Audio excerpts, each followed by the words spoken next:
Assalamualaikum warahmatullahi wabarakatuh. Bismillah, alhamdulillah, wassalatu wassalamu ala rasulillah wa ala alihi wa sahbihi wa ala hawla wa la quwwata illa billahil aliyyil azim. Amma ba'd. Yang kami hormati Pak Ketua Pojaluh dan jajarannya, kemudian teman-teman semua, baik dari yang pertama, muda dan media, semua yang kami hormati. Mari kita lanjutkan apa yang telah kita mulai beberapa waktu yang lalu, yaitu mengaji kitab Tanwirul Qulub. Sebelumnya kita bacakan Fatihah dulu yang kita khususkan kepada mu'allif beliau Syekh Muhammad Amin Al-Fatih, dan juga tidak lupa kepada orang tua kita, kemudian guru-guru kita dari awal, guru mengajar alfabet, alif, ba, ta, sampai kita bisa menjadi seperti ini. Semoga yang masih hidup diberi panjang umur, sehat walafiat, dan kemudian sudah meninggal senantiasa mendapatkan rahmat dan maghfirah dari Allah Subhanahu wa taala. Alladhinya ila syafa'ati rasulillah wa Fatihah. A'udzubillahi minasyaitonir rajim. Bismillahirrahmanirrahim. Alhamdulillahirabbil alamin. Arrahmanirrahim. Maliki yaumiddin. Shiratal mustaqim. Shiratal ladzina an'amta 'alaihim ghairil maghdubi 'alaihim waladdallin. Amin. Baik, mohon izin, saya di sini hanya fasilitator ya, mungkin membacakan dan mungkin menerjemah. Jadi mungkin pemahaman saya terhadap teks yang ada di dalam kitab ini bisa jadi berbeda dengan apa yang jenengan pahami. Ini saya akan buka di halaman 77 dari file dulu yang pernah saya share di grup Neko. Halaman 77 ini melanjutkan dari yang dulu. Oke. Jadi sifatnya, saya bukan menggurui, lastu khairum minkum, saya bukan yang terbaik dari kalian. Jadi di sini saya justru hanya membacakan mawon apa yang ada di dalam teks ini. Jadi yang mengajari kita tentang apa yang ada di dalam sini yaitu mu'allifnya. Bismillahirrahmanirrahim. Qala al-mu'allif rahimahullahu ta'ala wa nafa'ana bi ulumihi fid dharain, amin. Summa anna du'a ila Allah wa ila sabilihi wa dinihi wa ta'atihi fasul anbiya'i wal mursalin. Jadi ketahuilah bahwa mengajak, doa kemarin kan mengajak, kita artikan mengajak kepada Allah, mengajak kepada jalannya Allah, yaitu agamanya Allah, dan taat kepada Allah itu adalah sifat-sifatnya para nabi dan rasul. Kita tahu bahwa salah satu sifat wajibnya rasul adalah tabligh, itu kan menyampaikan. Di dalam tabligh sendiri itu ada amar ma'ruf dan nahi mungkar, sehingga itu mengajak-ngajak untuk menuju ke jalannya Allah, ke ajaran-ajaran yang disampaikan oleh Allah baik dalam Al-Quran maupun oleh Rasulullah dalam hadisnya. Karena hadis itu sendiri merupakan wahyu ya. In huwa illa wahyu yuha, dalam surat An-Najm. Apa yang disampaikan oleh Rasulullah itu merupakan wahyu yang diwahyukan oleh Allah kepada beliau. Bihi amarahumullahu awsahum wa ala dzalika ittaba'ahum waqtada bihim warathatuhum minal ulama'il 'amilina wal awliya'i was sholihin. Wa lam yazalu fi kulli zamanin yad'una an-nasa ila sabilillahi wa ta'atihi bi aqwalihim wa af'alihim ala ghayatin min at-tashmir wal jidd. Ibtidha'a mardatillahi wa syafaqatan ala ibadihi wa rahabatan fi thawabihi wa iqtida'an bi rasulihi. Jadi Allah Subhanahu wa ta'ala itu memerintahkan kepada mereka, para nabi dan rasul, dan berwasiat kepada mereka dengan dakwah itu tadi, sehingga para pewarisnya dari para ulama al-amilin yang mengamalkan ilmu mereka itu mengikuti mereka. Ittaba'ahum, tidak hanya para ulama al-amilin, tapi juga al-awliya was sholihin, para wali dan juga orang-orang soleh. Sehingga walam yazalu fi kulli zaman, jadi setiap masa, setiap era itu senantiasa ada orang yang yad'unan nas, yang mengajak-ngajak, yang berdakwah, mengajak kepada manusia untuk menuju ke sabilillah, pada jalannya Allah dan taat kepada Allah. Dan mengajaknya itu bi aqwalihim wa af'alihim, dengan ucapan-ucapan mereka dan perbuatan mereka. Jadi untuk dakwah itu tidak hanya dakwah bil aqwal, bil qaul seperti ini, tapi juga bil af'al, mengajak dengan perbuatan. Artinya dengan memberikan contoh dahulu, ala ghayati minat tashmir wal jid. Jadi semaksimal mungkin dengan kesungguhan untuk memberikan contohnya. Jadi dan apa yang mereka lakukan itu ibtigha amradatillah, dengan tujuan untuk mencari atau mendapatkan ridho dari Allah Subhanahu wa taala. Tidak hanya itu, tapi wasyafaqatan ala ibadi, dan juga ada rasa belas kasihan kepada hambanya Allah. Jadi ketika melihat ada orang melakukan kemungkaran misalnya, itu tidak dibiarkan karena saake, wah kasihan orang itu, kemudian didakwahi. Jadi ada belas kasih kepada makhluk yang lain, kepada hambanya Allah. Itu juga menjadi tujuan dari dakwah itu. Warobatan fi sawabihi waqtidaan bi rasulih. Jadi dan juga ada keinginan untuk bisa mendapatkan pahala dari Allah dengan apa yang mereka lakukan itu, dan juga tentu saja iqtidaan bi rasulih, mengikuti apa yang diajarkan atau yang dilakukan oleh Rasulnya. Karena dakwah itu sudah diajarkan Rasul, dicontohkan oleh Rasul sendiri, sehingga kita dengan kita sebagai para penyuluh ya, itu mengikuti apa yang sudah diajarkan, apa yang sudah dicontohkan oleh Rasulullah Shallallahu Alaihi Wasallam. Faqad qasat al-anbiya wal mursaluna wa atba'uhum min a'immatil haqqi wal huda min tawaifil jahilina wal mu'ridina min al-adha amran 'aziman fasabaru wahtasabu wa lam yazidhum dzalika illa hirsan ala irsyadihim wa hidayatihim ila sabilillahi ta'ala wa nasihatihim fi dinillahi. Para anbiya tentunya, dan para rasul dan para da'i dan pengikutnya ya, dan pengikutnya. Tentu saja ketika mereka berdakwah itu mendapatkan hambatan atau rintangan. Yang utamanya dari kelompok-kelompok jahilin, kelompok-kelompok orang yang bodoh, dan orang-orang yang menyimpang dari jalan atau dari ajaran-ajarannya Allah. Mereka tentu saja mendapatkan adza, biasanya dimaknai piloro, mendapatkan perlakuan yang tidak baik, jadi respon dari mad'u atau orang yang didakwah itu tidak semuanya positif, terkadang itu negatif, baik itu secara verbal ataupun perbuatan, dan itu semuanya pernah pernah ditemui oleh Kanjeng Rasul Muhammad SAW.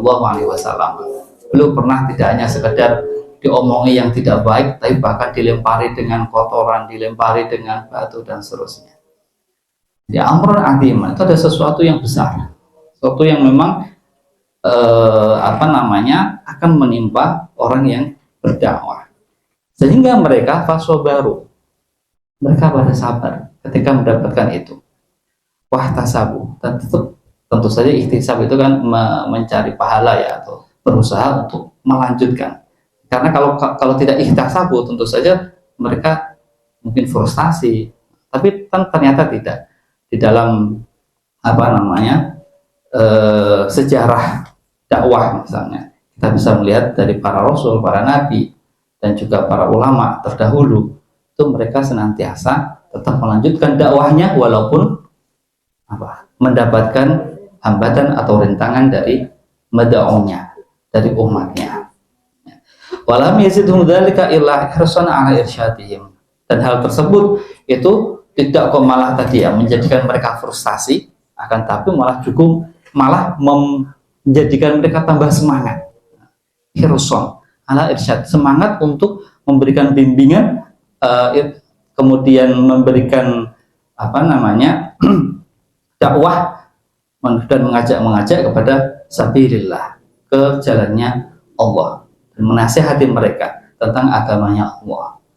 Jadi kita sebagai penyuluh agama Islam, yang tentu saja tusinya adalah tusi utamanya kita menyampaikan dan berdakwah untuk menuju ke jalannya Allah. Tentu saja kita sangat mungkin sekali mendapatkan hambatan atau rintangan yang seperti disampaikan di dalam kitab ini, dan semoga hal itu tidak menjadikan kita mengkeret, kita frustasi, kita mundur ya, atau berhenti dari dakwah itu sendiri, tapi justru harapannya itu akan bisa menjadikan kita tambah semangat, dalam berdakwah atau menyampaikan apa yang harus kita sampaikan kepada mad'u atau kepada umat Islam. Sepertinya sudah 10 menit ya. Alhamdulillah. Oh, belum titik. Titiknya masih jauh. Faida nazar al-alimu bidinillahi al-mudzakkari bi ayyamillahi ad-da'i ila sabilillah lal jahilin al-ghafilin 'anil akhirati al-muqbilina 'ala dunya lam yas'ahu illa ayyubayyina lahum ma yajibu 'alaihim min haqqillah.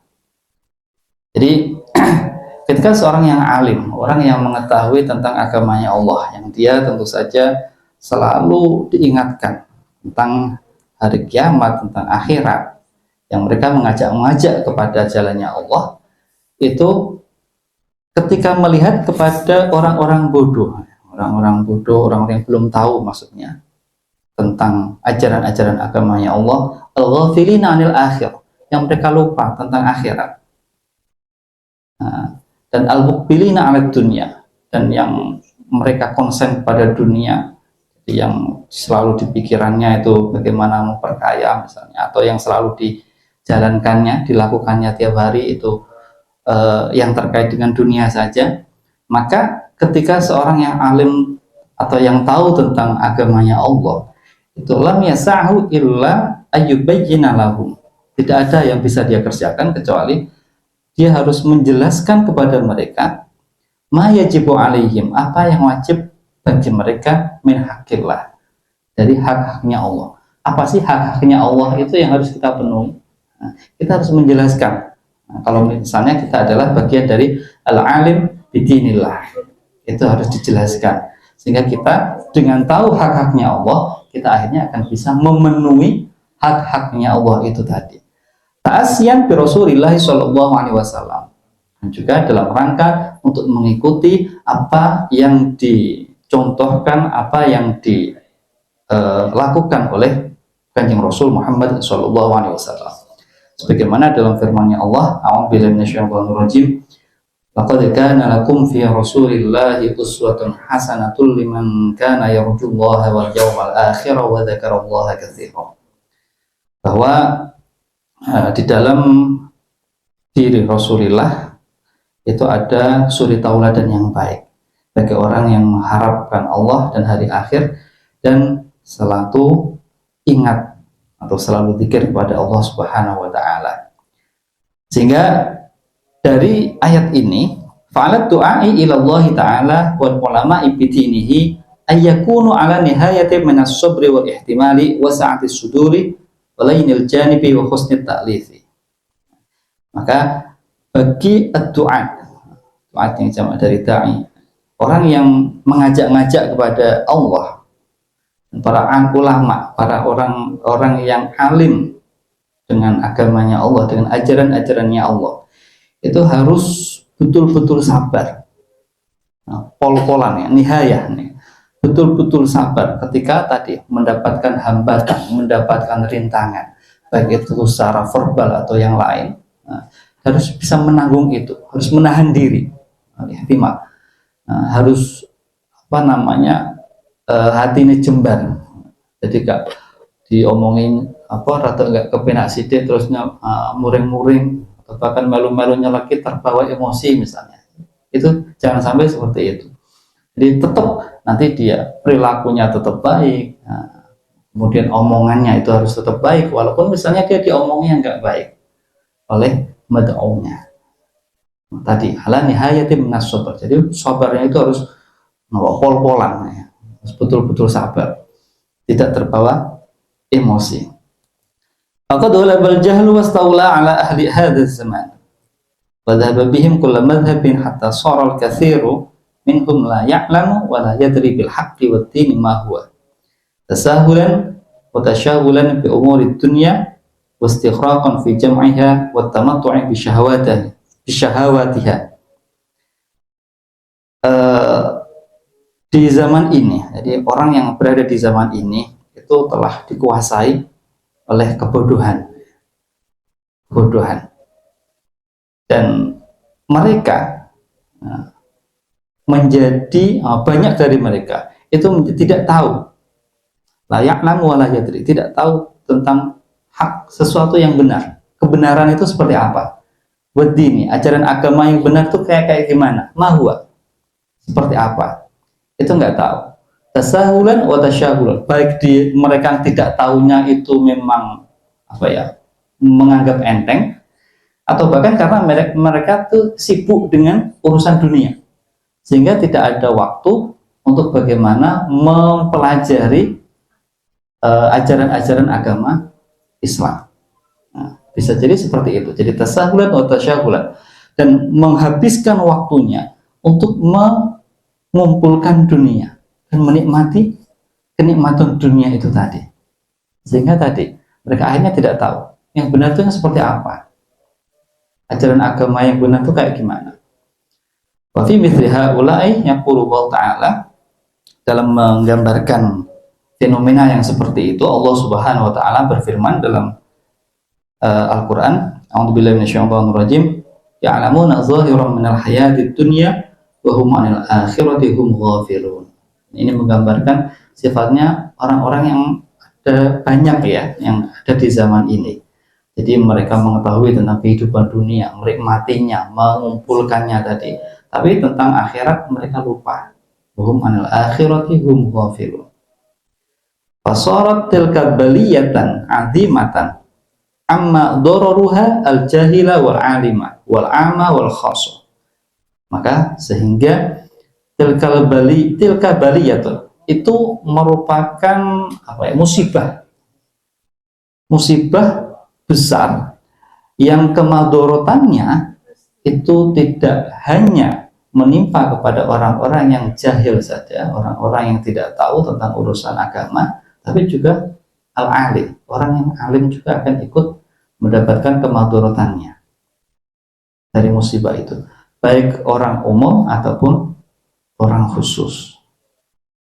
Itu sepertinya sudah titik. Kalau saya lanjutkan nanti titiknya masih panjang lagi. Jadi ini yang terkait tentang lanjutannya ya, tentang dakwah, itu menjadi tugas kita. Dan semoga dengan kita tahu tentang ini bahwa dakwah itu adalah hal yang penting untuk kita lakukan, sehingga kemandurutannya itu tidak menimpa banyak orang, tidak banyak orang yang akan mendapatkan motor itu, sehingga monggo kita tetapkan hati kita untuk berdakwah fisabilillah, ila sabilillah, ila dinillah, wa ila ta'atihi. Ini itu yang bisa saya sampaikan. Dan sebelum saya tutup, mumpung saya masih megang mic, saya berharap ya, saya mohon betul tadi, semoga nanti kalau misalnya ini disepakati lagi, itu sepertinya nggak tahu tadi yang tanggal berapa Pak, 7 Desember ya. Seingat saya malah waktu itu sudah disepakati idarohan atau siwon, nanti di saya mohon untuk itu bisa dijadwal. Dan juga yang pakai saji, kemarin yang keluar saya lihat kan baru yang melonggo, untuk yang mu'alaf itu yang pakai saji kemarin, yang sudah kan baru batalet sama tahunan, itu apakah disamakan dengan itu bulannya atau beda? Nah, itu sekalian mumpung saya mengingatkan. Jadi itu 2 jadwal, semoga itu bisa dibuat dan bisa kita laksanakan di kemudian hari. Monggo kira langkungipun kula nyuwun agung pangapunten. Maaf niku, wallahu muwaffiq. Wassalamualaikum warahmatullahi wabarakatuh.